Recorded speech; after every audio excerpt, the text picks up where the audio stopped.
ज्ञानी, मैं राजकुमार बोल रहा हूं। तो ज्ञानी ध्यान से सुनो, जहां आग होती है वहां तो धुआं जरूर निकलता है। तर मी तेच बोलतोय निळू बोल्या तुम्हाला, बघत राहा पडद्यामागचं राजकारण।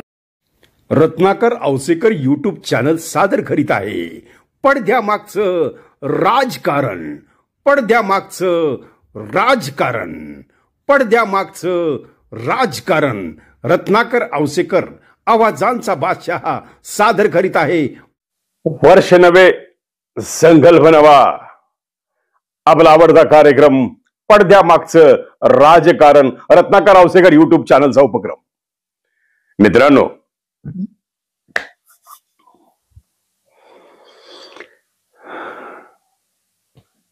तुमच्या लक्षात आलं मला काय म्हणायचंय। मित्रांनो,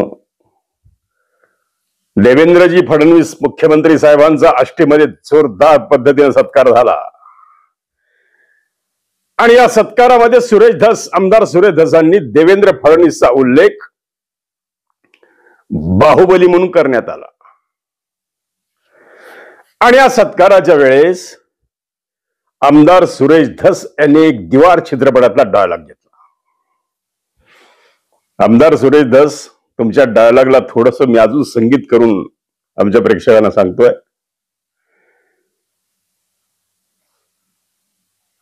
अमिताभ बच्चन आहेत धनंजयजी मुंडे आणि शशी कपूर आहेत आमदार सुरेश धस। हा डायलॉग आधी आपण ऐकूया आणि मग नंतर पुढच्या आपल्या विश्लेषणाला जाऊया। मित्रांनो, बघा बरं का, आता अमिताभ बच्चनच्या रूपामध्ये अमिताभ बच्चन घुसले धनंजय मुंडेंच्या शरीरात। मग आता धनंजय मुंडे काय म्हणतात सुरेश धसला, क्या है तुम्हारे पास, बोल बोल धस, क्या है तुम्हारे पास। मेरे पास वाल्मीकि है, मेरे पास पुलिस है, मेरे पास सरकार है, मेरे पास सभी है, मेरे पास धन दौलत है, मेरे पास राख माफिया है, मेरे पास वालू माफिया है, मेरे पास सब बाहुबली है, पूरा बीड़ जिले का नौजवान। मेरे पास क्या है, क्या है, क्या है तुम्हारे पास, तुम्हारे पास क्या है। मेरे पास करोड़ों की संपत्ति है, मेरे पास मेरी जात है, मेरे पास मेरा समाज है, मेरे पास मेरे गुरु है, मेरे पास क्या है तुम्हारे पास, तुम्हारे पास क्या है, बोल। सुरेश धस म्हणतात, मेरे पास देवेंद्र फडणवीस का आशीर्वाद है। आलं का मित्रांनो लक्षात तुमच्या? म्हणजे जी काही कहाणी काल या संपूर्ण महाराष्ट्राच्या राजकारणामध्ये घडत होती, इकडे धनंजय मुंडेंचा राजीनामा अंतिम टप्प्यात येतोय असं ज्यावेळेस सुरेश धसांना समजलं, त्यावेळेस सुरेश धसांनी देवेंद्र फडणवीसांना बाहुबली ही उपमा दिली। जिसका कोई नहीं वाली उसका नाम है बाहुबली। मित्रांनो, या बाहुबली शब्दामध्ये बरंच काही अर्थ सामावलेला आहे, लक्षात ठेवा। कारण देवेंद्रजी फडणवीस साहेब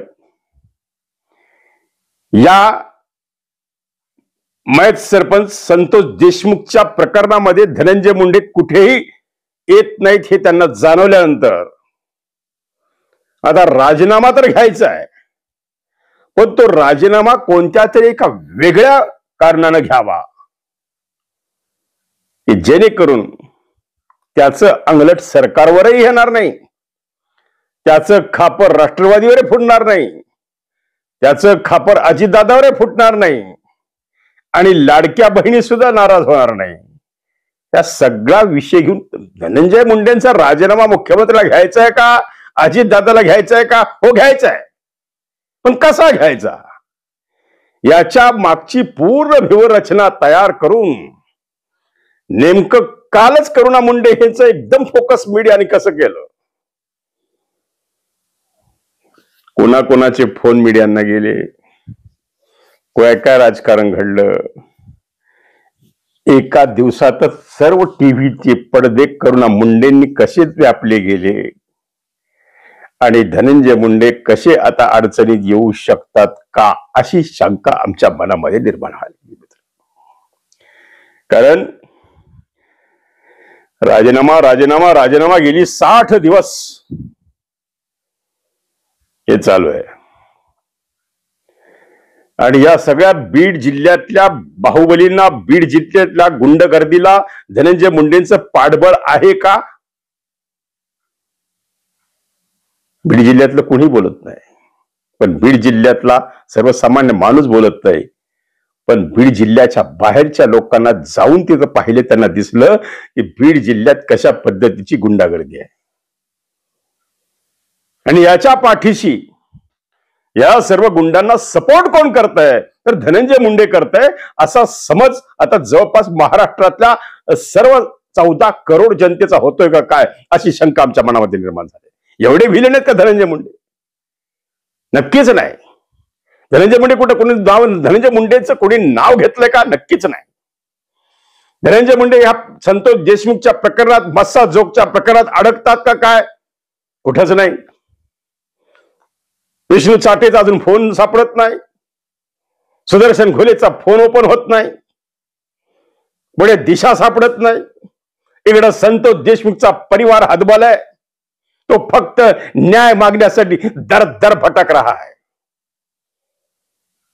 त्यांना न्याय मिळेल का? आणि वारंवार दररोज दररोज तोच तोच तोच तोच डायलॉग, मी कुणालाही सोडणार नाही, मग तो कोणीही असो.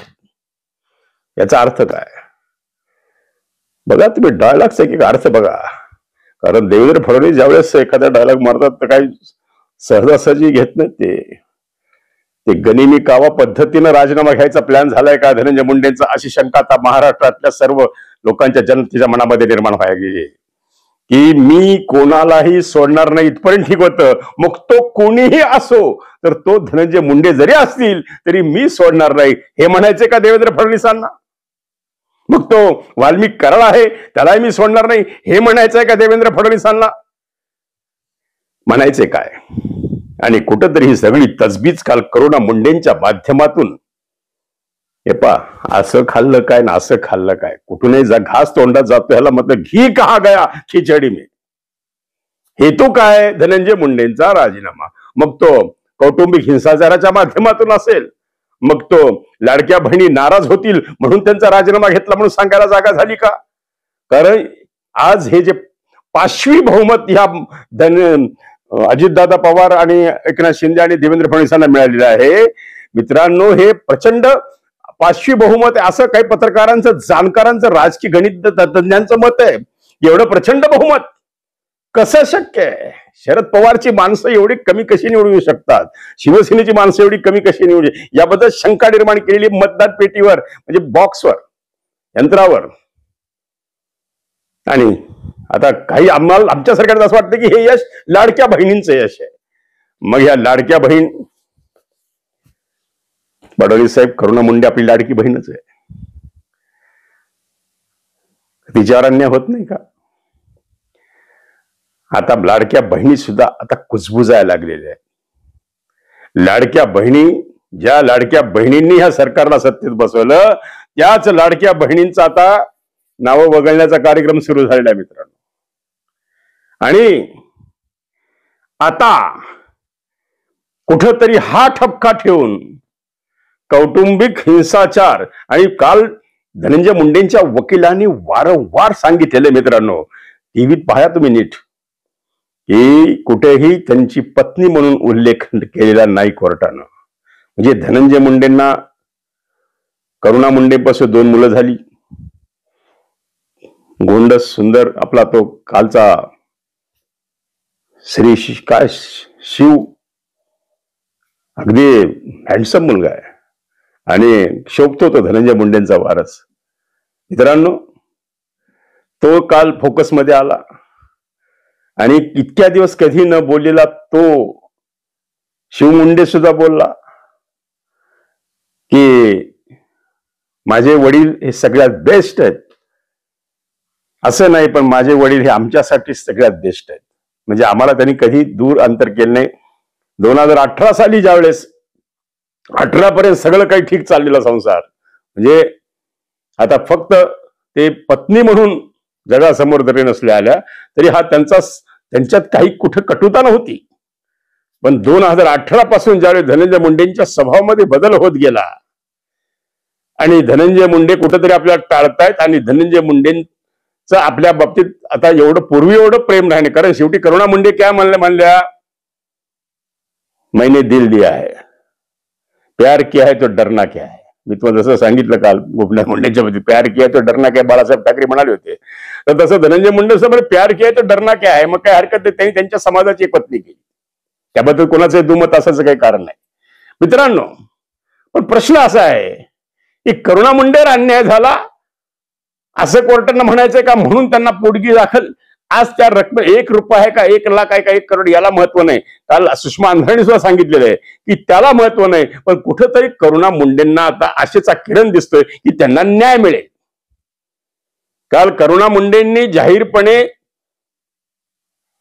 जाहीरपणे दूरदर्शनवर सांगितलेलं आहे, टीव्हीवर सांगितलेलं आहे की वाल्मिक करारांनी माझी मारहाण केली. कोणत्या लाडक्या बहिणीला चांगलं वाटलं असेल. आज कितीही केलं तर ती महिला आहे आणि फक्त धनंजय मुंडे यांचं राजकीय करिअर अबाधित राहावं, त्यांची जनमानसात भावना चांगली राहावी, त्यांचं क्रेडिट राहावं म्हणून त्यांनी 18 पर्यंत हे जवळपास 98 साली लग्न झालेलं 20 वर्ष त्यांनी झाकून ठेवलं. मग ही करुणा मुंडेंची चूक आहे का?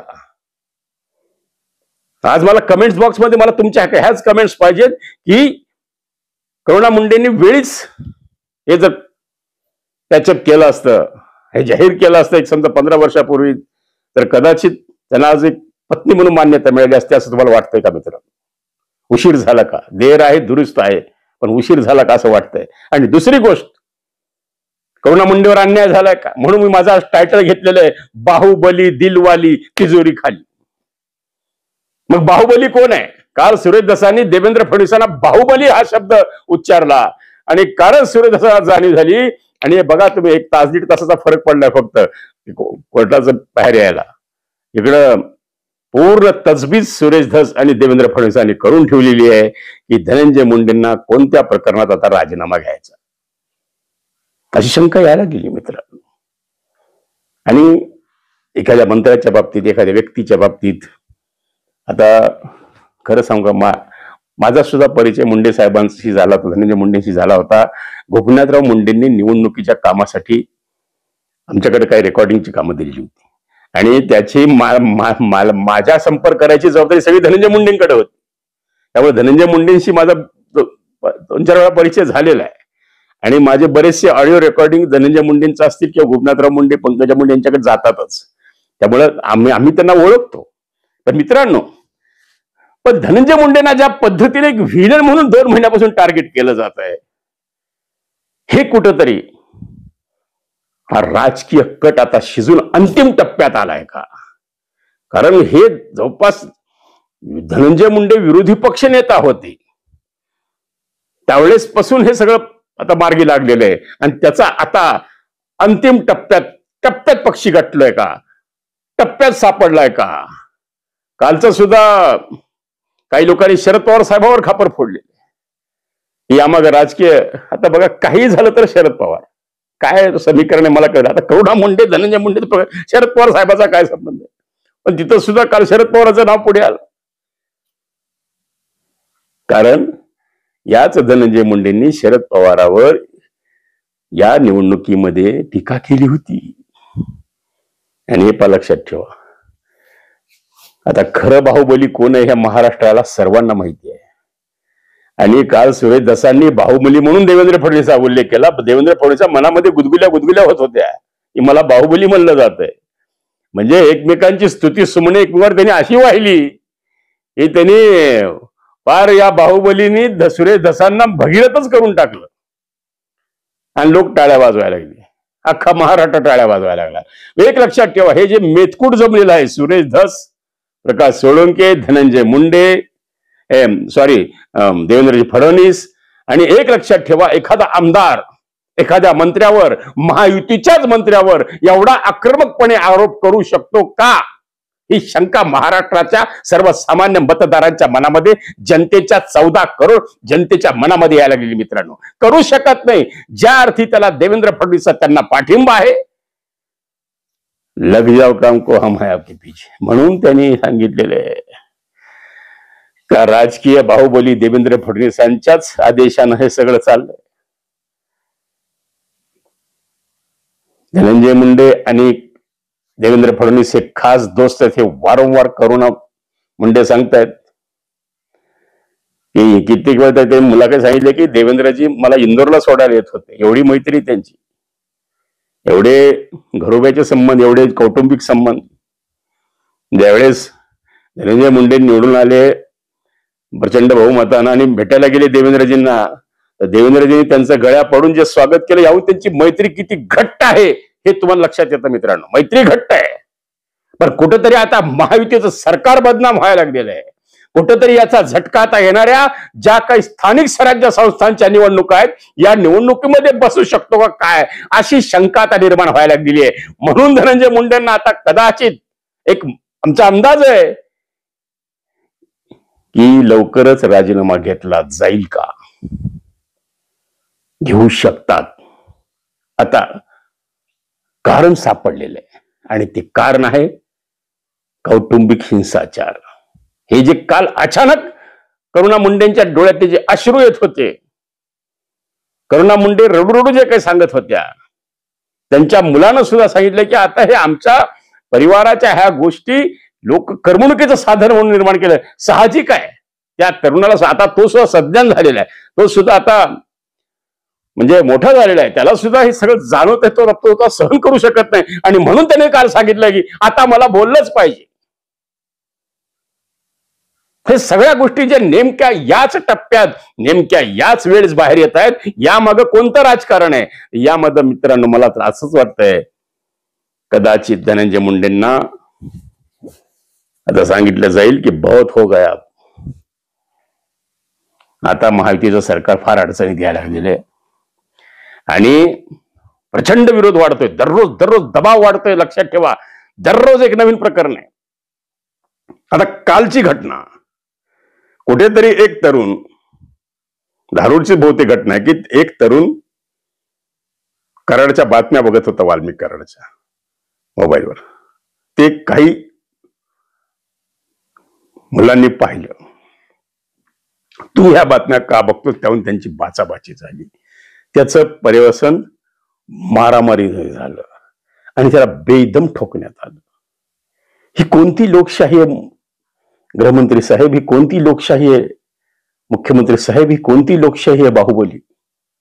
बाहुबली, गुंडाराज, माफिया, टोळ्या, खंडण्या, यावर जे काल अजितदादा पुण्यामध्ये सांगत होते की देवेंद्र फडणवीसांसमोर आदेश ठोकत होते, जसं काय ते स्वतःच मुख्यमंत्री असल्यासारखं देवेंद्र फडणवीस ते एन्जॉय करत होते की काही बघू नका मकोका लावा, काही बघू नका मकोका लावा. अरे इकडे लावा ना, बीडमध्ये तुमच्या, तुम्ही तिथले पालकमंत्री आहेत ना, आता जे नावं समजते तर लावा ना मकोका. पुण्यामधल्या पुण्यातल्या लोकांना मकोका लावायचं आणि बीडच्या लोकांना मकोकातून बाजूला काढायचं, त्यांना आज सगळ्याचे हे सगळं जे राजकारण चाललेलं आहे बाहुबली, म्हणून माझं टायटल दिले बाहुबली आणि नंतर आला आता दिलवाली. करुणा मुंडे ने सांगितलं शादी करना अलग बात है लेकिन प्यार करना एक बात अलग है, मैंने दिल से प्यार किया है. आणि हे इतके वर्ष मी झाकून ठेवलेलं आहे, त्याच्यातून मला 2 मुलांसह कोर्टाने ग्राह्य धरलंय का?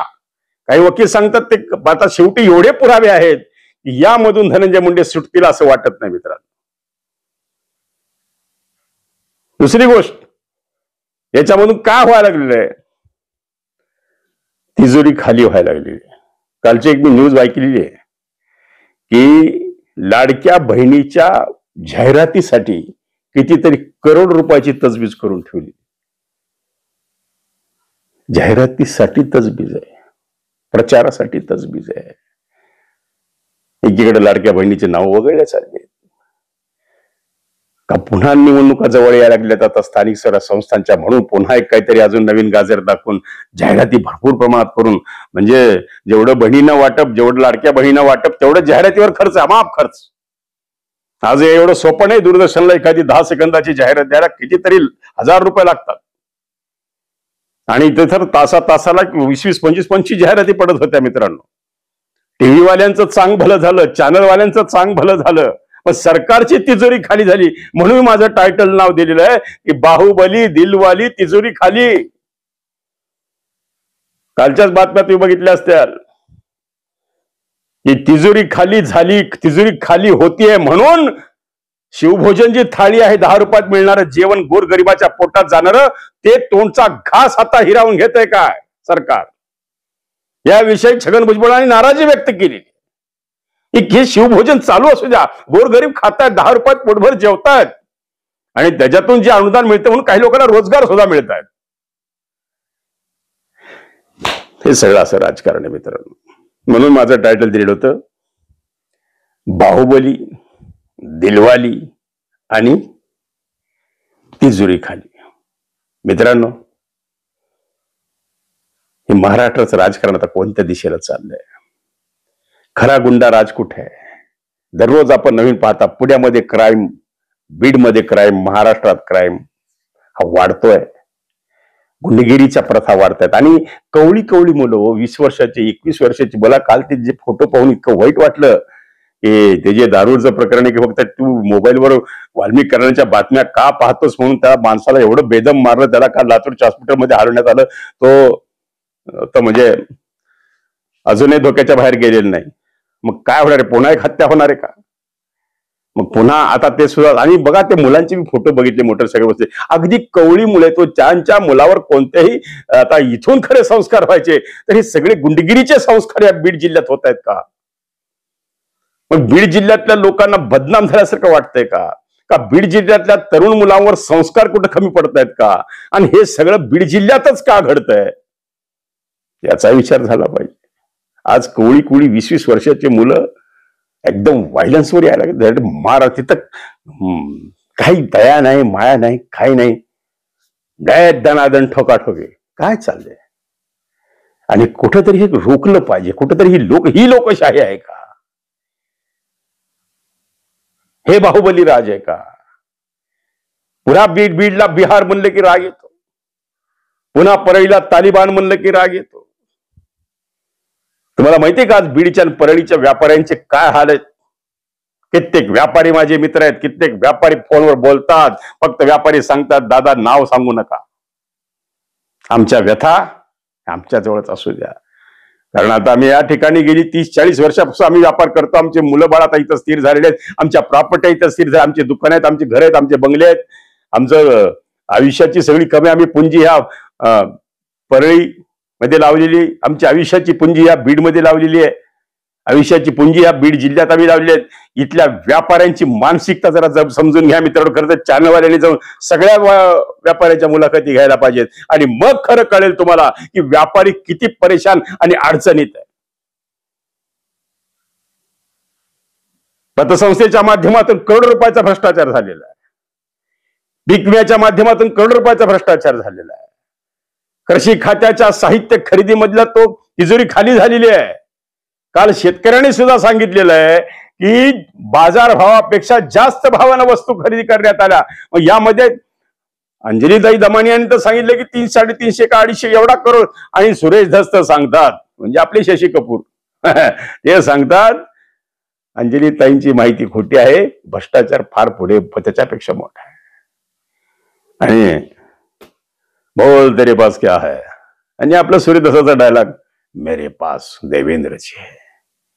हो, देवेंद्रजी आहेत, पण देवेंद्रजी आता हे अति होते. आता हे 2 महिन्यापासून हे ताणलेलं प्रकरण आहे. आता शेवटी त्यांच्या टप्प्यात सावा झाला की त्याला ते उडवणार. म्हणजे नक्कीच एक शंका निर्माण होती आता की कदाचित नैतिकता हे आता नैतिकता हा विषयच कोळून पेलेला आहे. किती उदाहरणं द्यायची. प्रत्येक जवळपास एपिसोड मध्ये माझी उदाहरणं आहेत. सगळ्या चॅनलवाल्याची उदाहरणं आहेत की यांनी राजीनामा दिला, त्यांनी राजीनामा दिला, नैतिकतेच्या आईचा गो, नैतिकता विशीवर टांगली, हे मी वारंवार बोलतोय. पैसा फेकून तमाशा देखो. काही पोपटपंची या महाराष्ट्रामध्ये फक्त बस सुरू, लगेच टिंग टिंग टिंग टिंग टिंग हलकी घेऊन वाजवायला तयारच आहे. मित्रांनो, हे राजकारण गजकरण झालेलं आहे.